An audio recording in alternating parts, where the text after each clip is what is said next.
Okay, so hello everybody and welcome to Hernia Patient Support Group and to our live chat tonight. We are delighted to be joined by Dr. Stefan van Dijk, who is a gastrointestinal doctor from the Netherlands who has a special interest in bariatric surgery. And he's going to talk to us tonight about weight loss medication before hernia surgery. Hello, Stefan, and welcome to our meeting tonight. And thank you very much for joining us. Yes, thank you for having me. Thanks for the invitation. So weight loss is something that, especially these medications, it's something new, isn't it? It's Yeah, another, it's another trick, and they are becoming more and more popular. Weight loss before hernia surgery is something that affects most people because we all want to be as fit and healthy as possible going into the operation. So I think it's a bit of a minefield, isn't it, as to which medication and how do you take it? So yeah, yeah.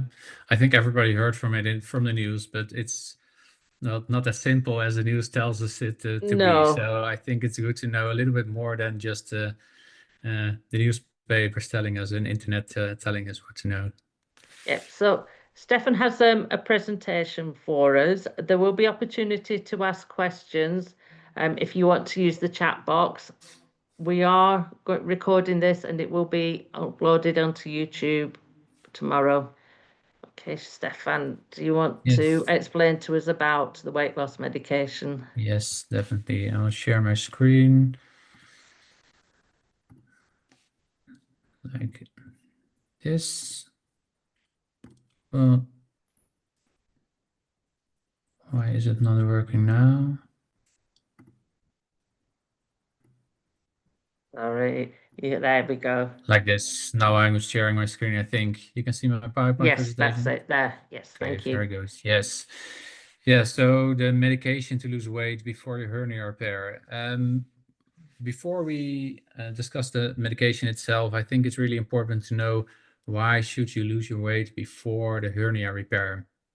There are a few reasons. The first is to reduce the risk of the surgery, and sometimes surgery is just not possible without the losing your weight. There are a few risks. First is specific for the hernia repair. It can be more difficult in very obese patients to do the repair. But I think the most important one is there are more wound complications in obese patients. The higher your BMI is, the more chance of having these complications. And these are wound infection, wound dehiscence. So that means your wound is not healing properly. And infection of the wound can also lead to infection of the mesh and mesh removal and a lot of problems with that. And also wound infection is an important risk factor for recurrence of your hernia. So it's really important to lose weight before the surgery. Another reason is loss of domain. I'll try to explain what it is. It's in very big hernias, it can happen. Here we can see a figure of an abdominal cavity, and this is the hernia defect, this is the hernia sac, and it's all filled with abdominal content, which is organs, bowel, and fatty tissue. And in loss of domain, there is too much abdominal content outside of the abdominal cavity. You can imagine if this is only a small bulge, then you can put it back in the abdominal cavity without a problem and close the defect. But if it's really big, it can be hard to put it all back in that abdominal cavity. And if my colleague, Dr. Andrew Lebeau, did a previous meeting with you, Jackie, Yes. he compared it with putting the sleeping bag back in the bag, and then the bag is the abdominal cavity, and the sleeping bag is all the abdominal content. And if it doesn't fit, you can do two things. First, make the bag a little bit bigger. We can do that with the abdominal cavity a little bit by some technical tricks.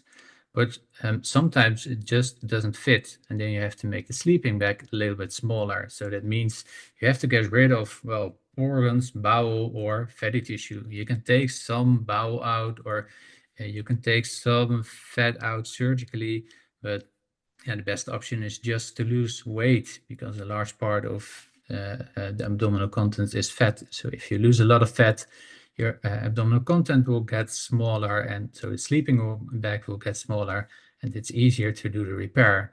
If it's too big, you just can't close it, and maybe it's not just to reduce the risk, but it's just not possible to do the repair without losing weight first. Of course, there are some general advantages of losing weight. Your comorbidities like diabetes or hypertension, that kind of things, are also risk factor for wound complications or chest infections, cardiac events, that kind of complications. And it's easier to recover from your surgery. It's easier to move, easier to exercise, so that makes the recovery easier. And also the anesthesia will be a bit safer for a variety of reasons. For instance, your IV access is easier, intubation is easier. So by losing weight, you will make your anesthesiologist happier as well. So those are the risks around surgery. But an important factor is prevent recurrence on the long term. We know that high BMI is a risk factor for developing a hernia, but it's also a risk factor for developing a recurrence. And you don't want to do all these this repair and all this preparation and end up with the recurrence, of course. I think it's really important that the getting it right first time. That's really important in hernia surgery, because the first time is the best time. All second and third repairs are more difficult. So it's really important to get the conditions as good as possible for your first repair, or maybe you're already at your second repair or your third repair. Then it's even more important to optimize everything that you can. It's not an option to just think, well, the first time I don't lose weight, see how it goes, and then we can do it a second or a third time, because the second or the third time will be more difficult. There's already the mesh in place, there are adhesion, scar tissue, maybe the plane that the mesh is placed in the abdominal wall can be used again. So always next repairs are more difficult. So it's really important to do everything you can to optimize your condition before your hernia repair. And of course, losing weight is good for your general health. I think everybody knows that it's if you're really obese or morbidly obese, it's healthier to lose weight, besides the advantages you have for your repair itself. So it's important, but then, yeah, how to lose weight? We know it's really difficult. There are a few options. You can do it on your own, with or without professional support, like help from a dietitian or personal trainer, or lifestyle intervention programs. If you want to do it on your own, I really recommend you to watch the previous meeting with Dr. Andrew DeBow, who gave an excellent presentation about losing weight, what you should look for in your diet and exercising, all that kind of thing. So it's really important to watch that video and watch all those tips. But if you can't do it on your own, you have to lose too much weight, or you're just not capable of doing it, just ask for help. Don't be ashamed. If you're trying and you can manage to lose the weight, or in the beginning you think, well, it's too much, I can't do it, just ask your surgeon for help. A lot of patients need help. It's really difficult to lose weight, even more difficult to maintain that weight loss. So you're not the only one who needs help with doing that. There are two options for that kind of help. It's bariatric surgery, so gastric bypass, gastric sleeve mainly, and indeed the last few years medication became an option. So everybody heard from it in the news, but yeah, it's important to know a little bit more, I think, than just the newspaper. These medications that have been on the market the last few years all are based on GLP-1 receptor agonist. GLP-1 is glucagon-like peptide. It's a hormone it's produced by the small bowel, and medication that's made binds the receptors of those that combine those peptides, and it's really and if they bind those receptors, then there's an action, and it depends on the organ system that the receptor is in what the action will be. And the GLP-1, everybody has it. It's continuously secreted by the small bowel, and after you eat a meal, it will get a little bit higher and then drop down again if you don't eat anymore. The effects of the GLP-1, I think 3 organ systems are most important for the treatment of obesity. The first one is the pancreas. It increases insulin production and decreases glucagon production. And that means that your glucose, your blood glucose levels will be lower and also more stable, which is important in losing weight. The second one is the stomach. So it slows the gastric emptying. So the food will stay longer in your stomach and you feel full for a longer period of time. And if you feel full, you're less likely to eat more. So that's a mechanical thing that your appetite maybe goes down a little bit, but it also really works on your brain. It increases satiety, so that means the feeling like you had enough to eat, and it decreases your appetite. So those are the main 3 actions that they're used in the treatment of their obesity. It was initially produced for diabetic patients because of the work they do in the pancreas. And by these 3 organ systems, it really improves eating control, reduces food cravings. And patients told me who used this kind of medication, then finally they didn't think about food all day long. They did that for years and years, and they started medication, and finally it was not on their mind all day long. That's what these kind of medications can do. And in the end, its main action is to reduce food intake and lose weight because of that. So the native GLP-1 everybody has really a short half-life. After only a few minutes, it's gone. It's broken down in the body. But the receptor agonist, so the medication, can have a half-life up to 1 week. So it's much more. It works a lot longer. The medication has about 94% structural homology with the native GLP-1, so it's the same. Almost the same peptide as everybody has in his body, and it's been on the market for a couple of years now. There are 3 main types. I'll come back to those, but the main types are liraglutide, semaglutide, and tirzepatide. I think most people know the brand names better than these generic names, but the liraglutide is Saxenda. It's been on the market for 10 years now. The semaglutide is Ozempic, most commonly known medication, I think. And it's the same as Wegovy, only the dosage is a little bit different between those 2. It's been in the market since 2017, 2018, and for the treatment of obesity since 2021. So the Ozempic has approval for the treatment of diabetes, and the Wegovy is approved for treatment of obesity. And a third one, an important one, is tirzepatide. The brand names are Mounjaro and Zepbound, just as the Ozempic and the Wegovy. The Mounjaro is for diabetic treatment, and Zepbound is for obesity. And it's only been on the market for 2 or 3 years. And there are a lot more to come. There's a lot of research being done now for new peptides or new combinations, and probably there will be a lot more options in the future. But it's a complex subject, so I'll focus on these 3 types that are now on the market.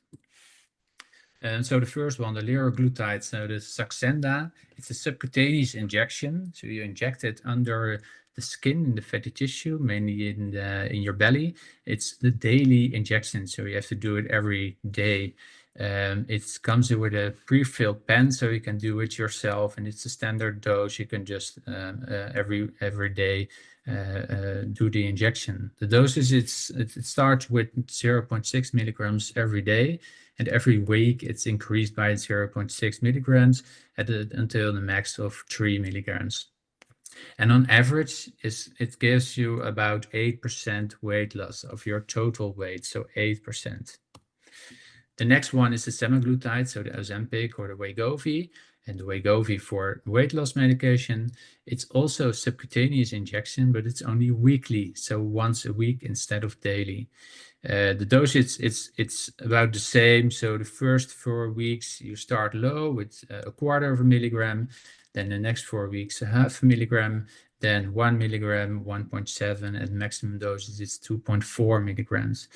And on average, it gives you about 15% weight loss of your total weight instead of the 8% of the Saxenda. It's also the only one who has an oral variant, so a pill variant. It's Rybelsus. You have to take it every day. And there are a few downsides. One of it is it's really important when you take it. The timing is very important. You have to take it on an empty stomach after 8 hours of not eating or drinking. And after you take it, you can't eat or drink for more 4.5 an hour more. So the timing is important. So patient adherence may be difficult. You have to think about it every day, and probably the effect is a little bit smaller than the injection, the Wegovy injections. So that's mainly used. The third one is the tirzepatide, so the Mounjaro, the Zepbound. It's a little bit different because it's not only the GLP-1 receptor agonist, but also the GIP, the glucose dependent insulinotropic polypeptide. So there's another peptide added, so it works a little bit more. It's also a subcutaneous injection, also once weekly. The dosage is about the same. It starts with 2.5 milligrams every week, and every 4 weeks you can increase it by 2.5 milligrams until the maximum dosage of 15 milligrams. And in the end, on average in study patients, it's about 20% weight loss that we see in the studies. So it's a little bit more than Saxenda, 8%. The Ozempic or the Wegovy 15%, and the Mounjaro is about 20%.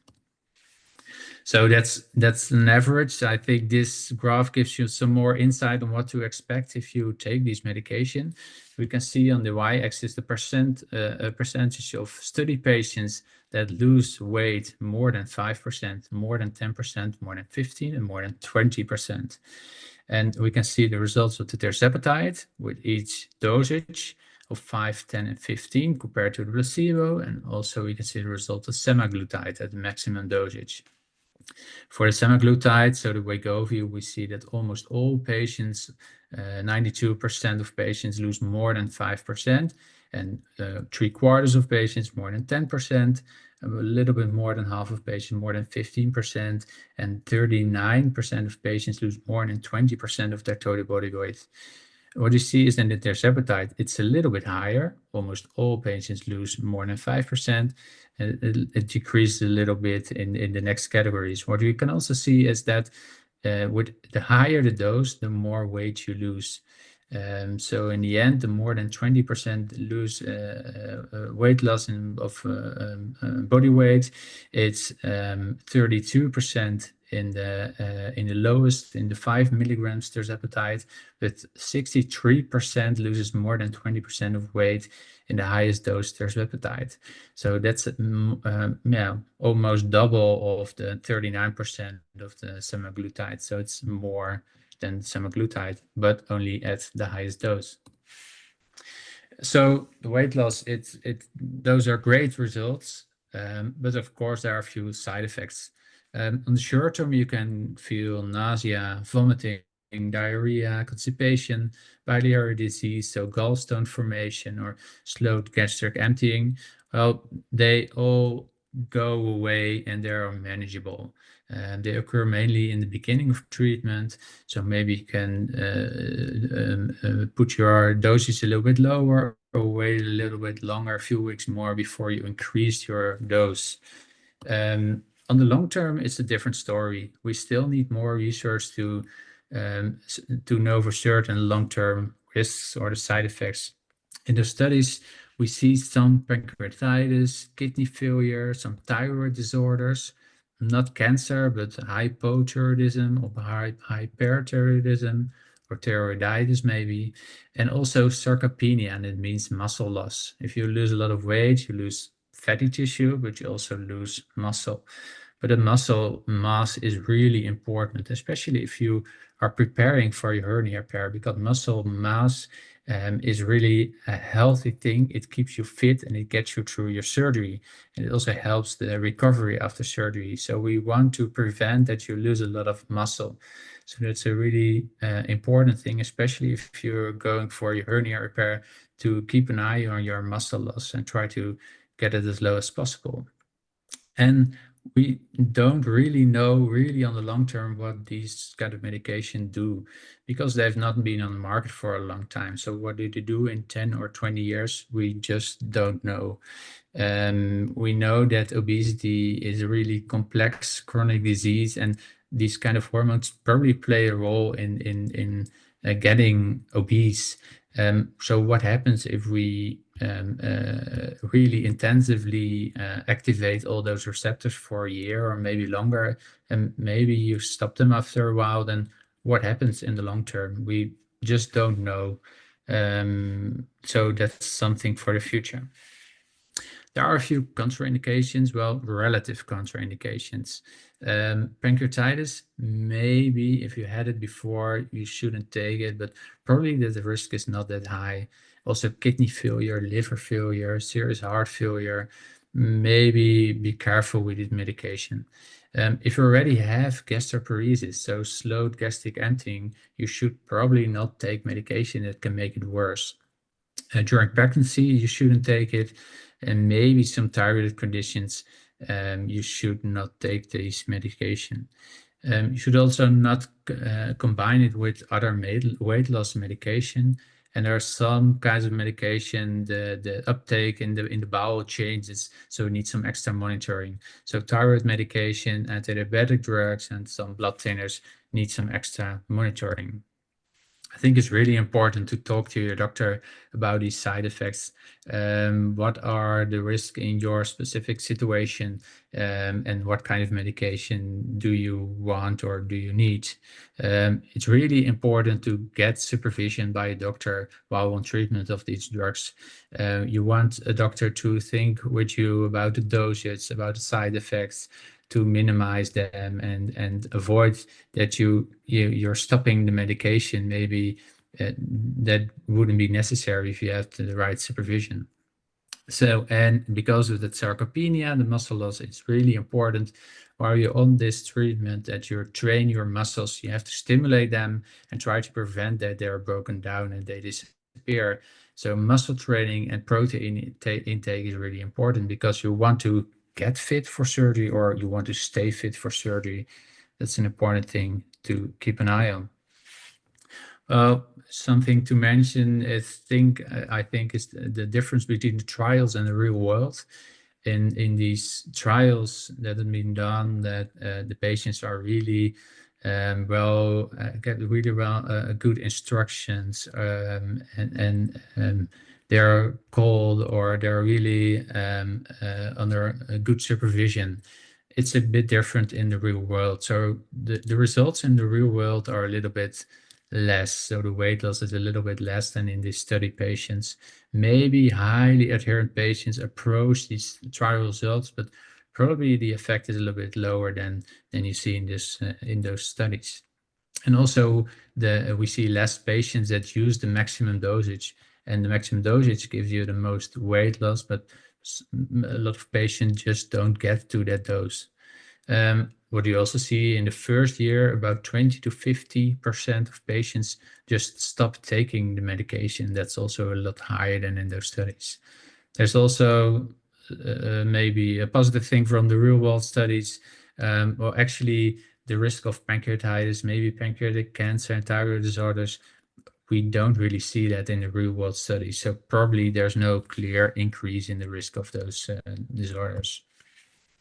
The cost is something to consider, because I think most patients won't get it covered by their insurance. So it's really important to know they are quite expensive, and there's a difference between the different types of medication.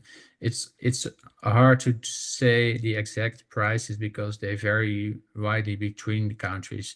I looked it up for the Netherlands, and in the Netherlands, the Saxenda is about 190 euros a month. The Wegovy, 250 euros a month, and the Mounjaro about 433 euros a month. So the Mounjaro especially is really expensive. You can get it prescribed if your BMI is over 30, or if your BMI is over 27, but you have comorbidities like diabetes, high blood pressure, high cholesterol, that kind of comorbidities. But that doesn't mean that your insurance will pay for it. Just like the prices, the insurance coverage varies between countries, so it's really hard to tell you how it is in your country, but mostly it's only paid by the insurance for diabetic patients. And in the Netherlands, the liraglutide, so the Saxenda, is covered in selected cases. But in the other cases, you just have to pay it for yourself if you want to take these medication. A real important thing to consider is what happens if you stop this. You stop taking your medication, and it's a question because we don't know the real long-term effects. Do you really want to take it all your life or for years, or do you want to stop it after a year, after your hernia repair maybe? So it's good to know what happens then. On the left, we see a graph of a study that studies the semaglutide versus a placebo, and you see that patients lose a lot of weight, especially in the first year, and then after that they reach kind of a plateau phase and maybe regain a little bit weight in the end of the year 2. What is studied is after 20 weeks of treatment, patients lost a lot of weight, and then they randomized the patients, so half of them goes in group 1 and half of them goes in group 2, and they switch half of the patients to placebo. So just injection with water, no medication. And what you can see is that patients regain their weight and they're on their way back to their starting weight. And that's the same result we see in the tirzepatide studies. So also treatment with tirzepatide, change the placebo, and the weight starts to go up again.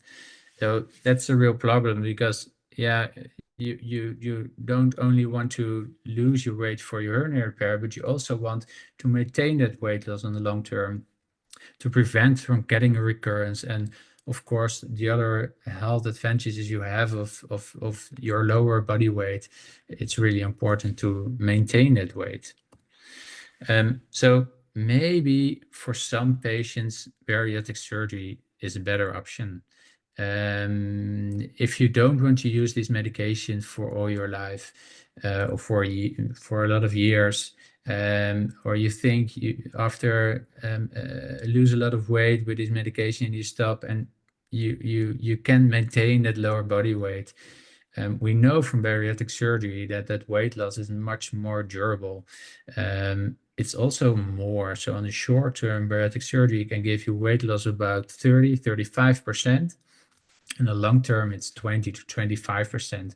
So it's much more than the best medication we have now, the tirzepatide, and it's also more durable. In this graph, a paper recently published estimated the weight loss on the long term. Well, these two lines are the semaglutide and tirzepatide. Estimated these lines because we don't have any results longer than 2 or 3 years. And especially if you stop these kind of medication, probably your weight loss will just go away and you come back to your original weight. And we know from bariatric surgery that weight loss is a lot more durable and more than the medication. So maybe for some patients, especially if you have a really high BMI and you need to lose a lot of weight for your hernia repair, but also for your health, is really important to maintain that weight loss. Maybe then bariatric surgery is just a better option for you. Another thing is, well, they're really expensive. And if you have to pay it for yourself, a lot of patients just can't do that. So if you can afford these medication, maybe you end up with bariatric surgery as the best option or second best option because you just can't afford to use medication for 1 year or all your life, or paying more than 400 euros for the tirzepatide for a year or even longer. It's so much money, so a lot of patients won't be able to do that. So in conclusion, the liraglutide, semaglutide, tirzepatide are really good options in weight loss before your hernia repair, but I think for some patients, not for all patients. So first of all, set a weight loss goal with your surgeon. Where do you want to go? Where do you need to go before your hernia repair? Then decide, can you do it on your own, or do you need help? Do you need medication, or maybe you need bariatric surgery? And just discuss it with your surgeon or wherever he is referring you to, maybe your GP or maybe a bariatric clinic or maybe internal medicine doctor who knows more about this kind of medication, and discuss it with him or her, which is most suitable. And it depends on your weight loss goal, the comorbidities, and the cost of the medication if you have to pay it yourself. I would say I recommend only do it under supervision of a doctor. And well, there is some uncertainty about the long-term safety for the GLP-1s receptor agonists. And the weight regain. It's a big issue. Of course, if you lose weight before your hernia repair, it's really important for reducing the risk, decreasing the risk for your surgery, the wound infection, and those kind of risks. But yeah, for a lot of patients, it's important to maintain a lower body weight. So make a long-term plan. What are you going to do after your hernia repair? Stopping medication? You want to continue medication, or maybe just doing bariatric surgery in the beginning is the best option for you. It also depends on if you need to lose like 10 kilos, but you also have to stop smoking because hernia surgeons also want you to stop smoking, and the combination is really hard, and you need some medication for 10 kilos, and well, maybe that's okay. That's a good option for you. But if you have a BMI of 50, you need to lose 30, 40 kilos, then yeah, medication won't get you there, and you need a more permanent option. And I personally think then bariatric surgery is better for you. And there's a really large gray area in between, and just think about it yourself and discuss it with your doctor. What's the best option for you? So, yeah, I'm happy to take any questions. Thank you. That was really interesting. Go ahead. We do have some questions that are coming through. Yes. So the first one is, what do you your routine advice for a patient with a large incisional hernia who has a BMI of 31? Do you always start with a supervised lifestyle intervention? Well, I think for a BMI of 31, maybe that's a good option. We know lifestyle intervention programs only give you a few % of body weight loss. And also most patients regain that weight in the next year, and a couple of years. I think it's important what your weight loss goal is. Some surgeons want it to be, well, maybe under 30, but it also depends on your hernia, depends on your technique of operation. Do you need an open repair or do you need a laparoscopic repair? That's a big difference in your risk of wound problems. So maybe your hernia surgeon says, well, BMI of 31 is okay for me. You don't have to lose any more weight. Or they set that threshold at 30 BMI of 35 and maybe even higher. So it really depends on your situation. But if you only need a couple of kilos to lose, then that can be a good option. I think it's always good to do lifestyle intervention a program also in combination with the medication. What you see in those studies, if you combine them with medication, the results are just better. So lifestyle intervention is also always a good idea to do. Stefan, can I just ask you to stop screen sharing a second? Yeah, I see what's happening. I can only. That's better. That's better. Yes, that's better. Okay. So we have another question is, do you ever perform an incisional hernia repair in a patient with a BMI of over 30 that doesn't want bariatric surgery and can't afford to pay for weight loss medication? Yeah, so that depends on your surgeon, depends on your hernia, depends on the repair technique. So I think a lot of patients get their repair with a BMI over 30. I think it's important to know that the lower your BMI, the lower the risk. But I think a lot of patients get a repair at BMI in beginning of 30s. or even 35 or a little bit higher. So yeah, it's just weighing risk. I think in most countries with a BMI of 31, you can get bariatric surgery. The main indication are BMI over 40 or BMI over 35 with a comorbidity. So I think for BMI of 31, you can get bariatric surgery, or you have to pay it for yourself, I think, in most countries, but also that can differ between countries. And maybe for BMI of 31, the risk of the surgery is bigger than the advantage you have from losing weight or going to a BMI of 25 or something like that.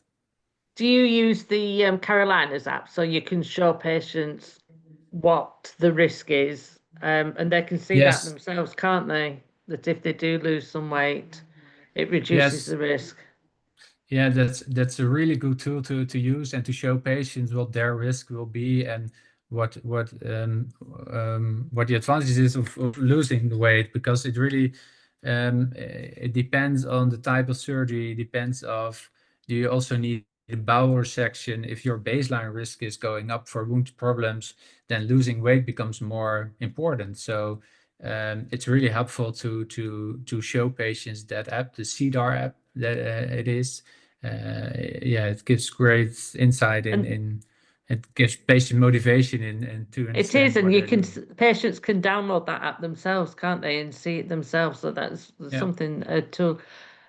We have another Yes. question: is who should supervise weight loss medication? Would it be the family doctor or GP or the surgeon? It really depends on the organization of healthcare. I think in your GP can do it if he or she knows enough about them. I don't know the situation in other European countries, but I know in the Netherlands, GPs prescribe those medications. Not all, but I think part of them. And sometimes bariatric clinics can prescribe the medication, or some internal medicine doctor in the hospital can prescribe it. So it doesn't really matter who supervises it. There's just someone who can give it to you and somebody who can supervise you. Okay. So, what type of incisional repair do you advise for a patient with a BMI of 30, greater than 30? Sorry, I missed the first part of your question. What type of incisional hernia repair would you advise for a patient who's got a large BMI? This has come from a Well, surgeon, so laparoscopic surgery. So laparoscopic or robotic is always better for reducing the risk of wound complications, but sometimes it's just not possible to do it like that. So I would prefer doing it laparoscopically or robotically, but only if it's possible. so how do you know which is the right medication? Is it just going off cost or depending on how much weight you Yeah, want to lose? yeah. Well, there are a few things. Is first the weight loss. If you only need a couple of percent, then you don't need tirzepatide. But if you need to lose more than 15% of weight loss, probably you need something like tirzepatide. But if you have like already have kidney failure, then maybe you can better use semaglutide, because tirzepatide gives a little bit more risk of dehydration and making your kidney failure worse. So there are a few conditions that can decide which medication is best for you. And of course, the cost is a thing. If you just can't afford the Mounjaro at 430 euros or whatever it is in your country, then that's just not an option. You have to go for something else. And if the expected result of that is not enough, maybe you should maybe consider bariatric surgery or something else. So it's really important, just in your situation, talk to whoever doctor that can prescribe it to you. Think about it and discuss it. What's the best option for you? So weight loss goal, comorbidities, and maybe cost. That's But most is there important. anything patients can do to increase the effectiveness of the weight loss medication? Yeah, probably combine it with a healthy lifestyle intervention. It's not like taking medication and don't change anything in your life. Um, yeah, it's better to do lifestyle changes. Try to change your diet. Try to do exercise, especially if you are getting prepared for your hernia repair. So do exercises, eat enough protein. That's really important. But all things that are important to lose weight are also important in combination with these medications. So I think Dr. Andrew DeBow gave excellent tips about losing weight, and all those tips you should use them, I think, in combination with medication. That just gives The you better results. We do have the weight loss brochure, what Andrew and I put together, which is available in the group, which is Yeah. really quite useful for patients. Yes, So definitely. Yeah. I have heard that patients should drink a lot of fluids whilst they're taking these medications. Is that correct? Yes, it's important to avoid dehydration and avoid kidney failure, because if you're not hungry or not thirsty and you only drink, yeah, too little, then it can be bad for your health or your kidneys. So it's always important to drink enough. And for your muscles in preparing, it's important to keep an eye on your protein intake. So that's really important. What happens when your weight loss plateaus? What can you do then to boost it again? Because that can be quite frustrating, really, can't it? If you're Yeah, doing definitely. everything right, So you're taking the medication, but nothing's working. no, so that's difficult. I think that's one of those reasons that you need supervision by a doctor. So go talk about it and see where is the problem. Do you Can you increase your dose, or can you change something about your lifestyle? If you're already doing it for 6 months or anything, it's sometimes it can be difficult to keep doing the things you changed in your lifestyle. So maybe do something about the medication, maybe change the medication. If you're on Saxenda and doesn't work, maybe you can change to another, so to semaglutide or tirzepatide, or change the dose or do something in your lifestyle. Just talk to your doctor that prescribed the medication and see where the problem lies. What will happen to the mesh if they carry on losing weight after surgery, or again, if they gain weight after surgery? Well, gaining weight is risk factor for recurrence. So it's not the mesh itself is affected. I think it's just more pressure on your repair, which increases the risk of recurrence. Um, Losing more weight, well, probably doesn't really affect your mesh. Of course, losing more weight will make their chance of recurrence smaller, but I think the most important thing is the best timing for your hernia repair is at your lowest point. So if you're losing weight and you think, well, probably I'm going to lose 10 or 20 kilograms more, then probably if you can, just wait with your repair until you lost the most possible weight, and then do your repair in best conditions. So if of course losing more weight after is good, but if you know in advance before your surgery that you can lose more, maybe yeah, discuss it with your surgeon and wait a little bit more. Okay, so if you're taking these medications, do you need to stop it for the surgery? Will it affect the anesthetic? Because sometimes you need to stop some medications, don't you? Is the weight loss medication Yeah, something you need to? yeah, that's the anesthesiologist probably wants you to do it. The surgeon, not that much, but anesthesiologist, maybe not all of them, but I think most of them, and you should just discuss it with your anesthesiologist. That's because it delays gastric emptying, and for the intubation for an anesthesia, it's really important that your stomach is empty. If it's not empty, you can get aspiration, you can pneumonia from it. And if you're using the medication, maybe after not eating or drinking for the whole night, there's still some food or fluids in your stomach, and that increases the chance of aspiration. So probably they will ask you to stop it like 2 weeks before surgery or anything. But talk to your anesthesiologist about it and get their advice. Probably they will tell you, but if not, just ask them.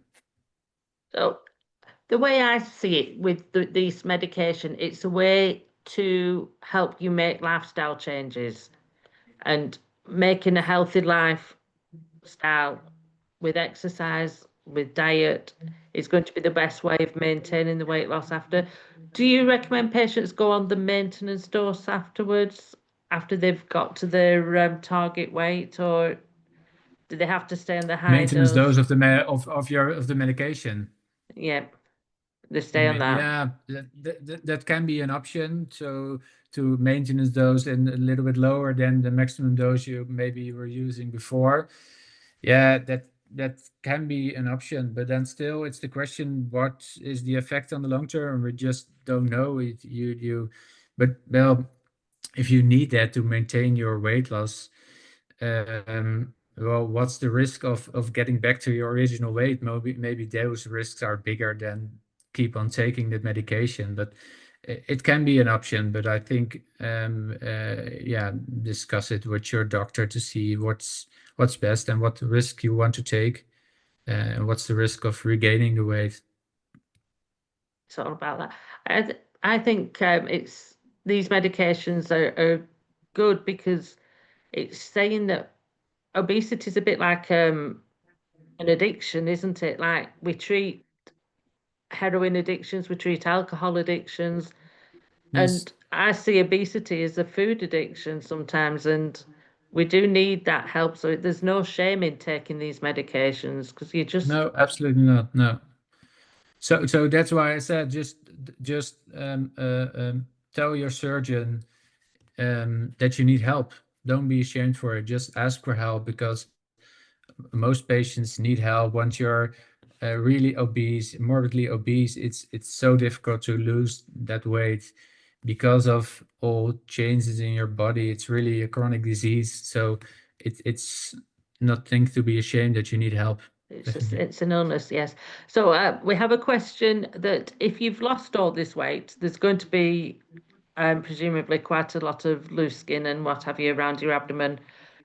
To do a skin removal, is that going to be more of an open procedure or a laparoscopic procedure? No, skin removal will be an open procedure. There are a few strategies. Some surgeons combine it, so do the hernia repair and the skin removal in the same session. Others want to separate it, so do the hernia repair laparoscopically or with a robot, and then doing the skin later after a couple of months or anything. Yeah, I think your surgeon has an opinion of about that, and yeah, just talk to them about it, and maybe you can tell them what you want. But yeah, I think mainly your surgeon will tell you what their advice will be. Okay. So does anybody else have any more questions? Our totally awesome surgeon who put a question in there. He said to let him know it's a totally awesome surgeon, by the way. Does anybody else have any further questions?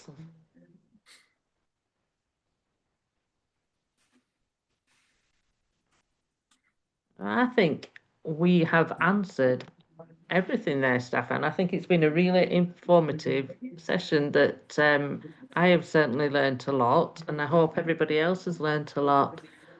And thank you ever so much for your time tonight. Yeah, you're welcome. It was my pleasure. It was really nice to do. Thank you.